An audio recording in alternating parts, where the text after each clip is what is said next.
other than the 1 year that I had living in Spain, I've basically lived my entire life in the United States. And so, the vast majority of the music I listen to comes from the United States. Of the 26 artists I've spent a considerable amount of time discussing on this podcast, only 4 of them find their origins outside of the US. And that includes Carlos Santana, who did grow up in Mexico but pursued his music career in San Francisco.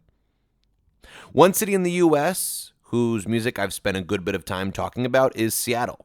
Don't worry, I won't give another filibuster-length rant about the amazing bands from that part of the country. Instead, I want to focus for a second on the geography of the Emerald City. This is a geography podcast now. Sorry, I don't make the rules. Anyways, Seattle sits approximately 140 miles to the south of the Canadian border. In 1993, while Seattle was in the midst of grunge's heyday with Pearl Jam's Versus and Nirvana's In Utero dominating the charts and charming critics, Canada's top artists contrasted quite starkly with alt-rock. This is the story of that artist. In the early 90s, as a teenager, Robin Sparkles pursued a career in modeling. However, she quickly discovered her potential as a recording artist. In 1993, Sparkles released her debut single that became a chart-topping success across Canada, titled Let's Go to the Mall. An innocent bubblegum pop tune, the song connected substantially with Canada's youth, leading to Sparkles' tour of major Canadian malls. Her mall performances elicited comparisons to American teen pop sensation Tiffany Darwish, better known just as Tiffany, whose #1 single, I Think We're Alone Now, prompted her own mall tour in the U.S. Sparkles springboarded off the success of her debut single shortly after with her second single, Sandcastles in the Sand. A powerful ballad, Sandcastles in the Sand, showcased Sparkles' emotional side and growth as a lyricist. Following the success of these 2 singles, Sparkles' performance schedule increased and the grueling nature of touring took a toll on her and led to a shift in her artistry. Coinciding with the ramifications of stardom, Sparkles' unrequited love for another Canadian celebrity turned into an obsession. In 1996, Sparkles released her third and final hit, but due to the change in her musical style, which shifted from bubblegum pop to a more aggressive form of post-grunge, she changed her stage name to Robin Daggers. The artist described her heartbreak in the angsty love song P.S. I Love You, which quickly upon release became known as the moment that grunge came to Canada. While the song charted and sold well, her record company did not appreciate the sharp change in direction and cut ties with her. She ended up moving to New York, successfully pursuing a career in journalism. However, Canadians always wondered who was the subject of that angry piece of music. They heavily debated which Canadian celebrity with the initials PS could have inspired such a dramatic tune. Now, as probably the majority of y'all realized as soon as I began describing the Canadian singer, Robin Sparkles is a fictional character from the CBS sitcom How I Met Your Mother, but she's not completely made up. The story of a young female Canadian singer that began as a bubblegum pop star that gained attention for her change in sound and style after the release of an angsty and grungy love song is completely real and inspired the creation of the character Robin Sparkles. That singer, of course, the queen of alt-rock angst, the great Alanis Morissette. I'm Dove Brenner, and this is Hot Cakes from a 90s Stan, and in perhaps the most difficult signature song episode, I will ask the question, which is Alanis Morissette's?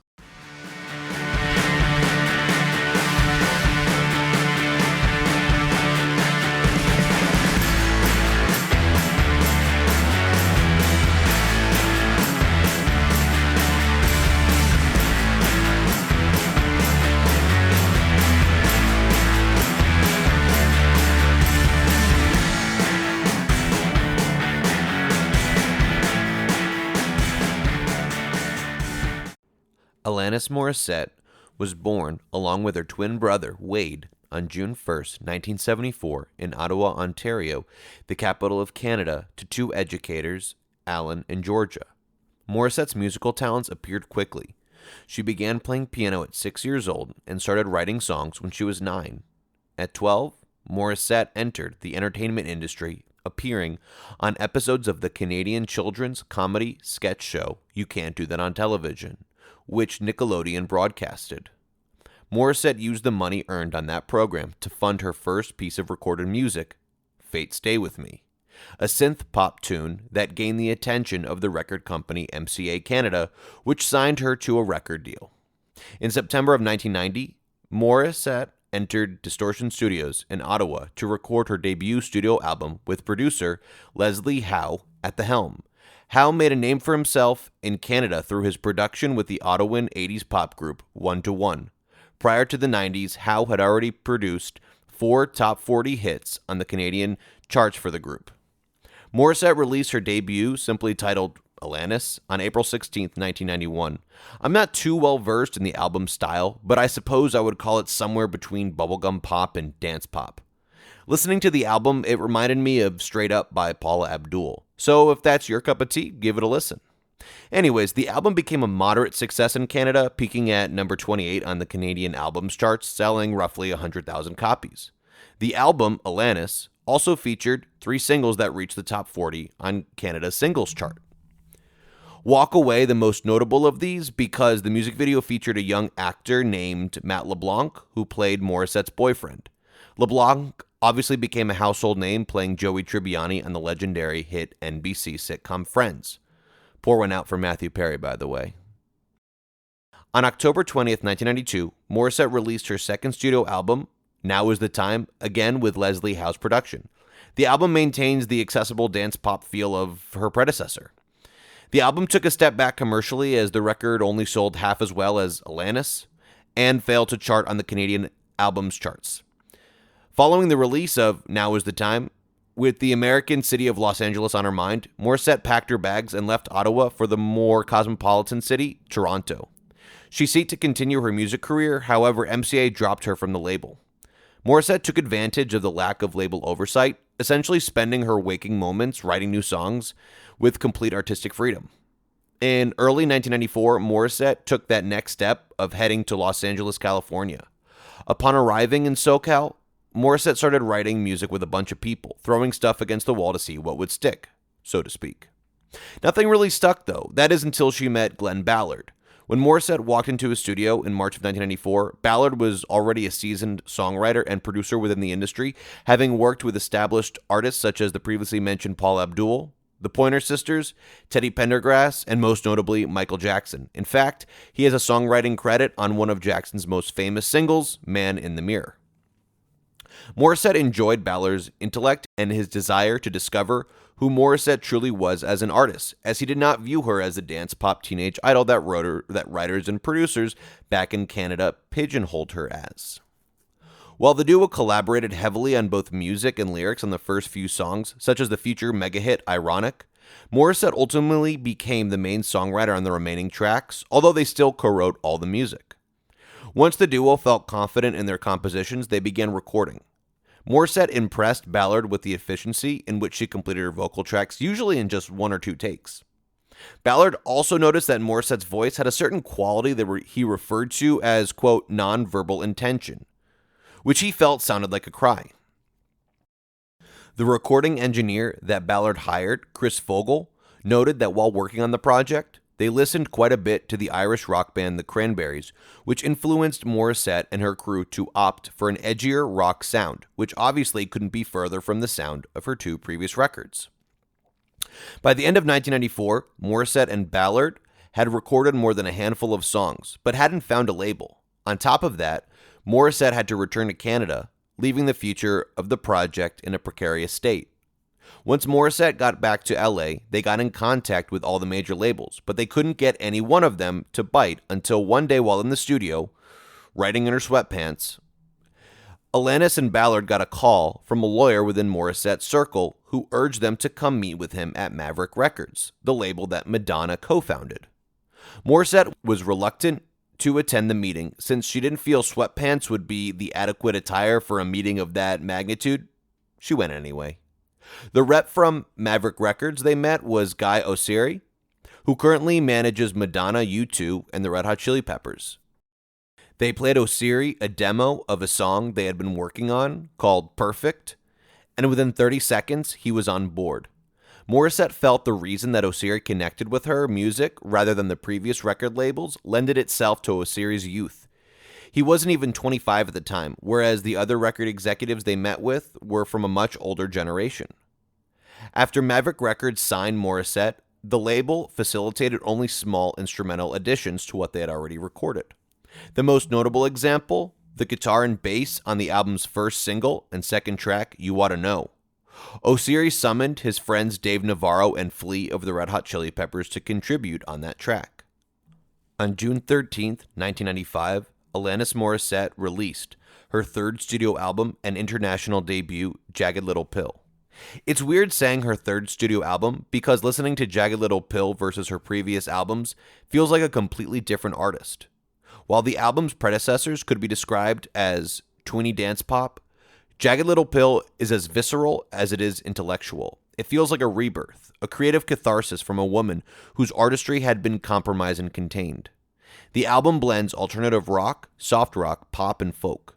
In just 57 minutes, Alanis Morissette becomes Bob Dylan, Janis Joplin, and Eddie Vedder, all in one fell swoop. The album became a blockbuster success. With 18.7 million copies sold in 1996, it was easily the highest-selling album that year. And to date, Jagged Little Pill has sold over 33 million copies, making it the 13th highest-selling album of all time.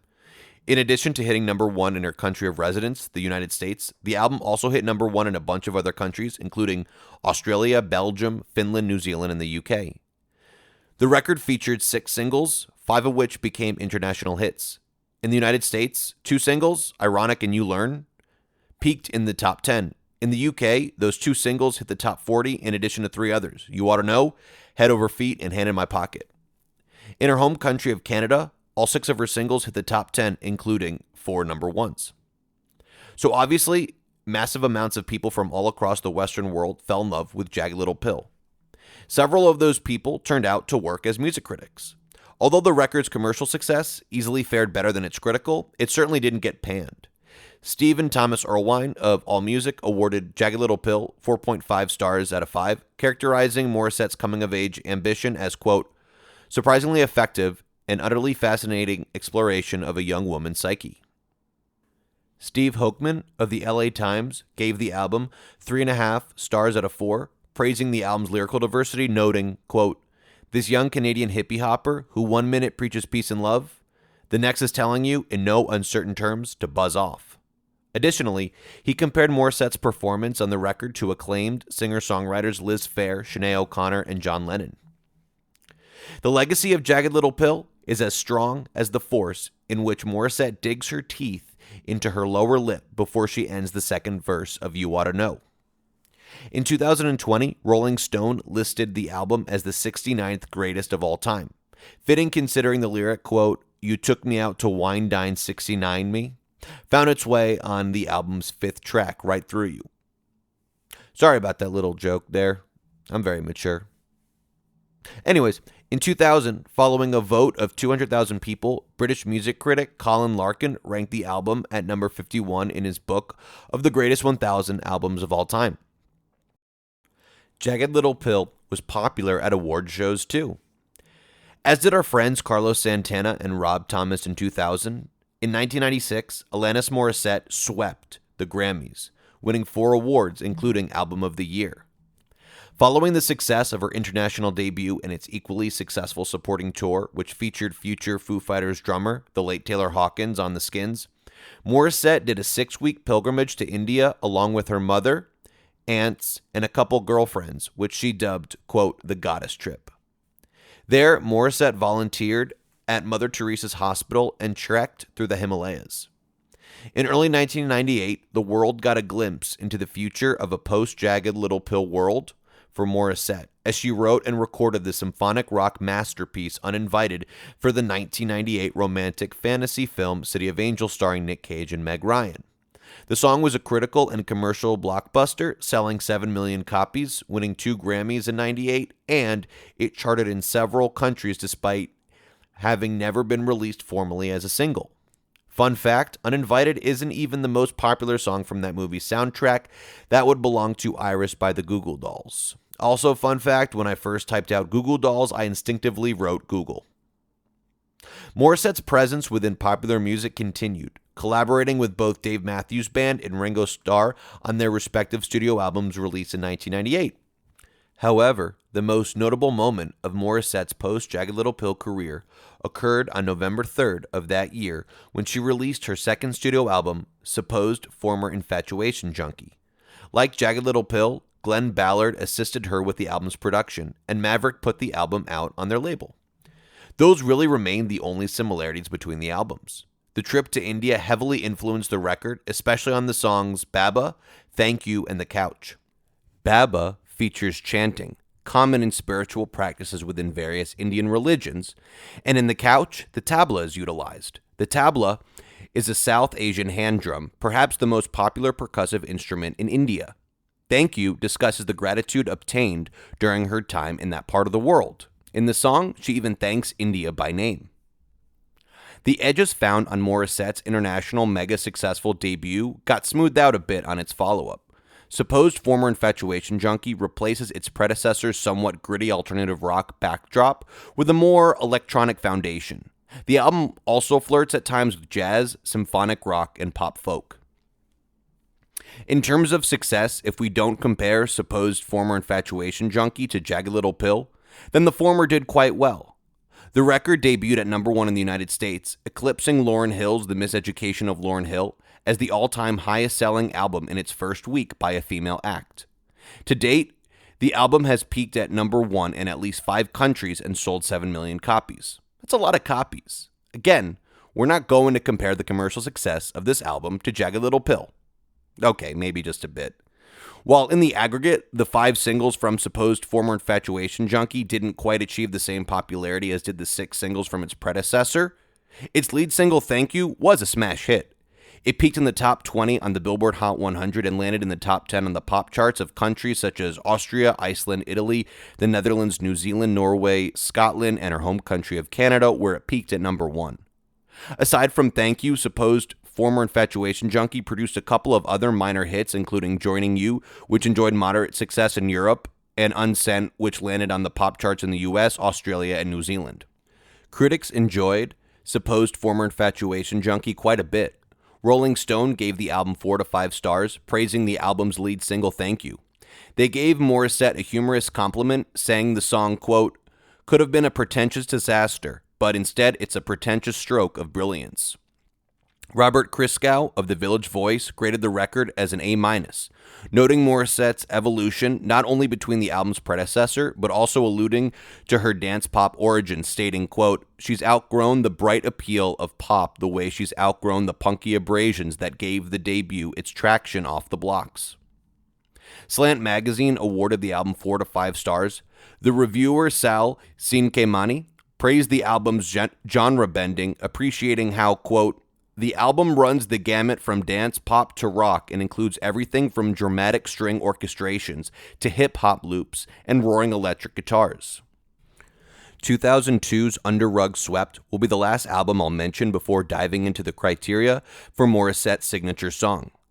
Though she has released 5 albums since, Under Rug Swept is her last to go platinum in the US and featured Hands Clean, her last major hit single, which peaked at number 23 on the Billboard Hot 100. I wouldn't consider the album a poor effort in the slightest, though it comes across as an attempt to capture the Sheryl Crow or Vanessa Carlton pop rock vibes of the time. It's also just pretty safe, lacking the artistry of her previous 2 albums.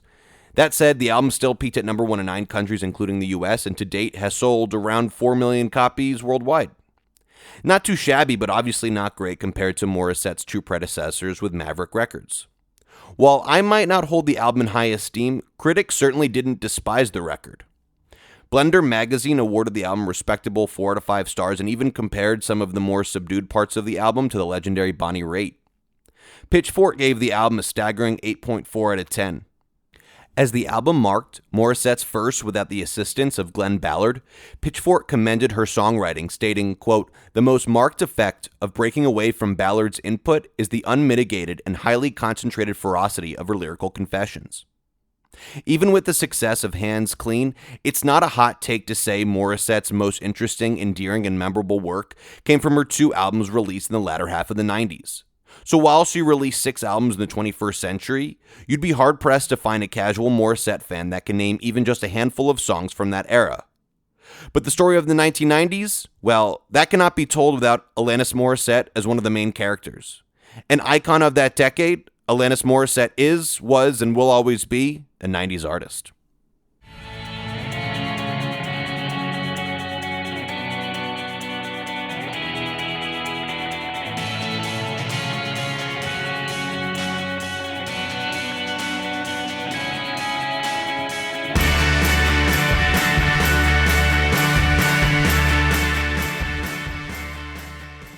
Before we name Alanis Morissette's signature song, it's important to identify her signature sound. As is tradition within each signature song episode, I listened to an anthology, this time of Morissette's 10 most streamed songs on Spotify released between 1995 and 2002. And unsurprisingly, 7 of her top 10 songs come from Jagged Little Pill. With Morissette's diverse artistry, it posed a bit of a challenge finding commonalities in her music and lyrics across the board. But after listening to this anthology, a concrete artistic image emerged. Musically, Morissette borrows from multiple genres such as rock, pop, and folk, and allows them to coexist through the use of acoustic guitar, electric guitar, harmonica, and drums. Morissette often inserts percussion in her songs via drum loops, though she is sure not to deprive listeners of the occasional dope fill. On the vocal side, perhaps the most signature Alana-ism, if you will, has got to be her famous yodel. Music theory professor Drew Nobile points out that this yodel occurs at the conclusion of some phrases. He describes them as, quote, a sudden shift from chest voice to head voice on a neutral vowel, producing an effect that sounds like a cross between yodeling, sighing, and crying. In terms of lyrics, very few songwriters of her era compare to her talent. One thing I never noticed listening to Morissette growing up is her reluctance to compromise what's on her mind for the crowd-pleasing strategy of rhyming. While she does include wordplay from time to time, only occasionally will Morissette incorporate rhyming patterns generally found in popular music. Moreover, her artistic diversity isn't limited to genre bending, but also in her lyrical themes. However, in my humble opinion, at her best, her lyrics are personal, humorous, uplifting, self-reflecting, philosophical, understanding, and examine the paradoxes and contradictions of the human experience. So in choosing a signature song, I wanted to select a song that incorporates both acoustic and electric guitar, drum loops, and harmonica with strong examples of Morissette's vintage yodeling. Lyrically, I wanted to find a powerfully personal tune unrestricted by conventional lyrical tactics, full of compassion, contradiction, and humanity. Also, with Morissette's status as a cultural phenomenon stemming from the brilliance of Jagged Little Pill, the signature tune has got to be on that record. While it took me 2 months to align a song with that description as closely as possible, alas, I found it, and it's a doozy.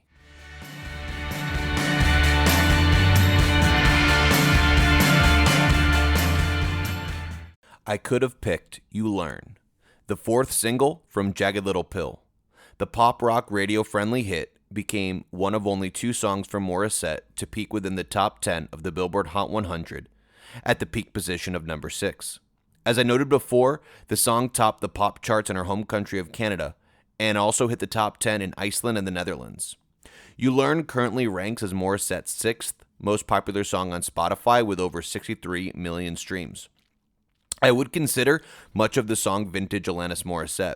The drum loops never falter, she yodels some, and the coexistence between electric and acoustic guitar survives throughout, though the acoustic guitar does get drowned out a little. Also, certain songwriting qualities shine from Morissette. Through her strong vocal performance, she conveys an uplifting message of growth through vulnerability and learning from making mistakes. Morissette stays true to her tendency of avoiding rhyming lyrics. Also notable, You Learn serves as the namesake for the album, as in the tune's first pre-chorus, Morissette cries, quote, swallow it down like a jagged little pill. She's basically saying here, making mistakes and taking risks can lead to pain, just as the throat experiences when swallowing medicine. But the rewards and lessons obtained from those mistakes and risks are worth it in the long run, just like the benefits of that hard-to-swallow pill. While I love the message of the song in that particular line, I struggle to connect with other parts of the lyrics. So it's a solid song, obviously, but it's lacking the lyrical depth abundant in many other tunes within the anthology I analyzed. Therefore, I cannot qualify You Learn as Alanis Morissette's signature song. Also, there's no harmonica anywhere. What the fuck? I could have picked Ironic, Morissette's most successful hit in the US and her most popular song on Spotify. Her linguistically controversial classic peaked at number 4 on the Billboard Hot 100. It also cracked the top 10 in 11 different countries. To date, Ironic possesses north of 400 million streams on Spotify and 239 million views on YouTube. Musically, the song is ripe with Morissette's signature sounds. The acoustic guitar and electric guitar work in tandem in the iconic Earworm, in which Morissette blends rock, pop, and folk. That said, I don't really hear any of her famous yodels at any point in the song. And speaking of her vocals, amongst her popular tunes, I find Ironic most underwhelming. Morissette's unique timbre compensates for her occasional pitchiness. However, her pitch issues during the chorus of Ironic devalue her musicianship quite a bit in this particular tune. But no one wants to hear me talk about the music of this song, right? It's all about the decades-long debate as to whether ironic is a misnomer. Over the course of the song, Morissette presents 11 different scenarios that she implies are ironic. The controversy surrounding this song, can anyone really label those scenarios as irony? I read a few opinion pieces about this very important matter, and it seems people reside on both sides of this fierce debate. People clearly have given these lyrics a lot more thought than Morissette herself did when she wrote it. Reflecting on the song, she said, quote, "That was one of the first songs we wrote, almost like a demo to get our whistles wet." In an interview with the Canada Broadcasting Corporation about the history of Jagged Little Pill, Morissette commented, quote, "I think the malapropism and ironic was the only thing I regretted. I was like, oh God, if I knew more than 10 people were going to hear this, I would have been a stickler instead of being shamed publicly, planetarily for 20 years. For me, I don't take issue with the irony or lack thereof within the song. My problem with the song, the end of the third verse when she laments the irony of, quote, meeting the man of my dreams and then meeting his beautiful wife. I don't know why, but this pity party of a line makes me cringe and invalidates an otherwise decently written song. So yeah, I can't crown this one as Alanis Morissette's signature song. I could have picked Thank You from Morissette's 4th studio album, Supposed Former Infatuation Junkie. Easily the biggest hit from Morissette on an album not named, Jagged Little Pill, the song has retained its importance to Morissette's fan base, with currently over 170 million streams on Spotify and 79 million views on YouTube. Driven by a steady piano progression, Morissette sings an anthem of gratitude, a feeling garnered following her massively successful tour in 1996. The subsequent absence of musical activities enabled her to reflect on the rewards earned from her booming career. She commented on that introspection, quote, "I breathed. I was just left with an immense amount of gratitude and inspiration and love and bliss." Those sentiments inspired the first single from her first album post Jagged Little Pill. When I dove deeper into Morissette's work, I found the rawness of her songwriting captivating. With such personal and open lyrics, no one can ever accuse her of being disingenuous or catering to the zeitgeist of the times. In the song Thank You, it's that independent spirit that guides listeners through the emotions of a cultural phenomenon still very human. Lines like, quote, "How about unabashedly bawling your eyes out?" Or, quote, "How about how good it feels to finally forgive you?" places Morissette's vulnerability against the backdrop of her thankfulness for inevitabilities of the human experience such as terror, silence, and clarity. The optic of her persevering through the complicated relationship between herself and her environment allows listeners to appreciate the personal growth that Morissette herself is appreciative of. So certainly Thank You is a songwriting gem and uplifting at its core. It also follows Morissette's sacred trait of avoiding rhyming. In terms of music, it's filled with her classic components. It's got the drum loops, the yodels, and electric guitar, albeit subtle.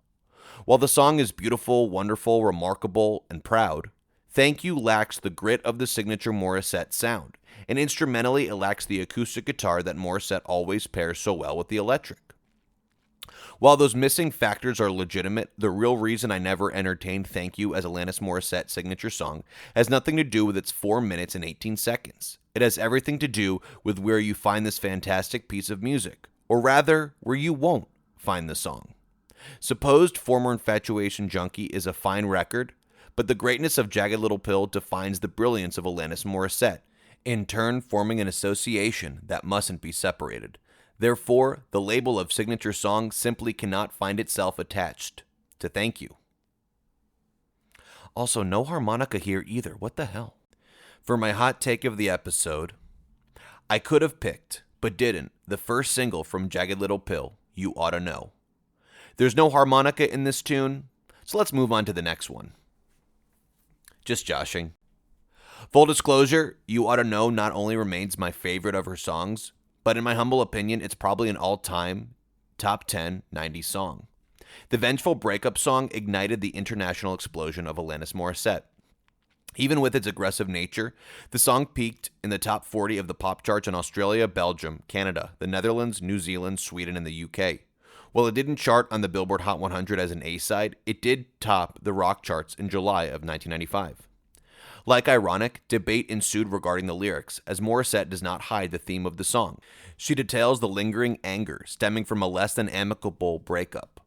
Morissette famously gets harsh and personal with lines like, quote, "It was a slap in the face how quickly I was replaced, and are you thinking of me when you fuck her?" As well as, quote, "And every time I scratch my nails down someone else's back, I hope you feel it. Well, can you feel it?" Morissette never officially confirmed the subject of the song, but the general consensus in the court of public opinion leads to Dave Coulier, the actor best known for starring in the hit ABC family comedy Full House. Coulier himself identified with You Oughta Know's antagonist, especially with the parts of the song when Morissette mentions bugging her ex in the middle of dinner, as well as characterizing him as an older version of her. While other candidates rumored for the tune's subject include Matt LeBlanc, Leslie Howe, and former NHL star Mike Peluso, I for one hope that Coulier is the villain in You Oughta Know, since I find the image of Uncle Joey getting blown in a movie theater while doing his Rocky and Bullwinkle impression rather amusing. Again, I'm very immature. While I find the abrasive lyrics memorable, the depth of the song's genius dives way deeper than its words. As I mentioned previously, 90s icons Dave Navarro and Flea's contribution to the song are immense. Flea throws in funky bass licks at every corner, and Navarro gifts listeners with a gnarly lead guitar part during the song's final chorus, which he executes without eclipsing Morissette's voice. The song does contain some of Morissette's signature components. Morissette flexes her yodel muscles at the conclusion of every chorus, giving prominence to her endearing and unique vocal commodity. The song also includes her instrumental tendencies of drum loops and crunchy electric guitar. In terms of writing, in vintage Morissette style, as I noted, she gets personal as hell. However, Morissette commits the cardinal sin in this song detrimental to maintaining her signature songwriting tradition. She rhymes the lyrics, like, a lot. Also, while You Oughta Know is a fantastically written song, the ethos gravitates towards revenge, anger, and malintention, directly opposed to her signature lyricism of compassion, humanity, and contradiction.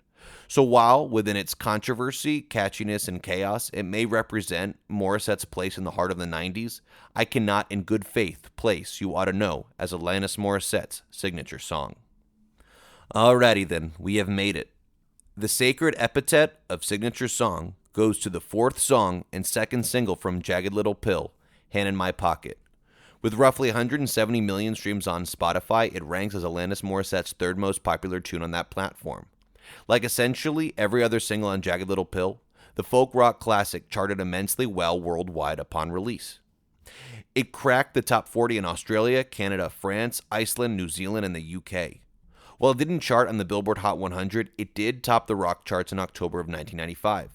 From every angle and looking at every aspect of the singer-songwriter gem, it's a masterpiece plain and simple. But Morissette's body of work on this piece is far from plain and simple. Instrumentally, the clean-toned electric guitar partners with a brilliant acoustic bass line to set the song's peaceful mood. The tune does feature Morissette's signature drum loops. However, the time she spent with Flea must have influenced her a bit, as not only do the drum loops get interrupted at times by funky fills on the snare, but also during the first instrumental section, the rhythm of the electric guitar becomes syncopated in true funk tradition. However, perhaps the two most important musical aspects of the song that elicit the label of signature song come from Morissette's unrelenting yodeling, as well as, finally, the use of the harmonica. Although none of the other candidates for signature song feature that instrument, Morissette uses it in some of Jagged Little Pill's most enduring classics, including Head Over Feet and All I Really Want. The reason I hold this tiny instrument in such large esteem, within the discussion rests on its identity with esteemed singer-songwriters. Musicians such as Stevie Wonder, Woody Guthrie, John Lennon, Bob Dylan, and Neil Young are all singer-songwriting legends, with some of their most iconic work featuring the harmonica. Alanis Morissette carried on the tradition so tastefully in Hand in My Pocket, further establishing herself as a singular singer-songwriter. Lyrically, the somewhat humorous tune eloquently describes the paradoxes of young adulthood. She showcases those paradoxes, juxtaposing her coming-of-age anxiety with the unearned confidences of youth. But amongst all the uncertainty she expresses, Morissette's self-awareness enables a spark of hopefulness that will help navigate her through the turmoil of such a precarious time. At the end of each chorus, which follows each verse, filled with contradictions such as, quote, I feel drunk but I'm sober, quote, I'm broke but I'm happy, and, quote, I'm brave but I'm chicken shit, Morissette explains that despite all the bullshit, everything's gonna be okay, quote, because I got one hand in my pocket. She then tells what's going on with her other hand. Each action is different, mundane, and doesn't really reflect some greater meaning. That is until the final action when she says, quote, and what it all comes down to, my friends, yeah, is that everything is just fine, fine, fine, because I've got one hand in my pocket and the other one is hailing a taxi cab. It might seem simple, but notice how Morissette changes the tense of the verb to be from the future to the present. I think that change in tense, in conjunction with her call for transportation, represents her abandoning speculation of her life, instead taking control of her destiny and leaving behind her youthful turbulence for the next stage of her humanity. So overall, the music nearly screams vintage Morissette through the marriage of electric and acoustic guitar, as well as drum loops galore, her famous yodel, and of course, her just abso-fucking-lutely shredding on the harmonica. As y'all probably would guess, when analyzing her work, I keep coming back to her songwriting.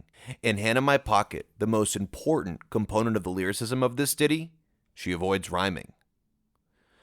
So while when you think of Alanis Morissette, you might picture 3 images of her in the backseat of a car singing ironic, or you might ponder for hours as to who the asshole ex-boyfriend in You Oughta Know could be. When I think of her, I think of a brilliant singer-songwriter who radically stayed true to their artistry while building on the energy and ethos of their predecessors. That's why, what it all comes down to is that Hand in My Pocket is Alanis Morissette's signature song. I want to thank you all so much for listening. Be sure to check out the second part of this episode, released on Tuesday, December 19th. Y'all have a great rest of your day, and whatever it brings, hopefully music is involved. Again, I'm Dove Brenner, and this is Hot Cakes from a 90s Stand. Take care.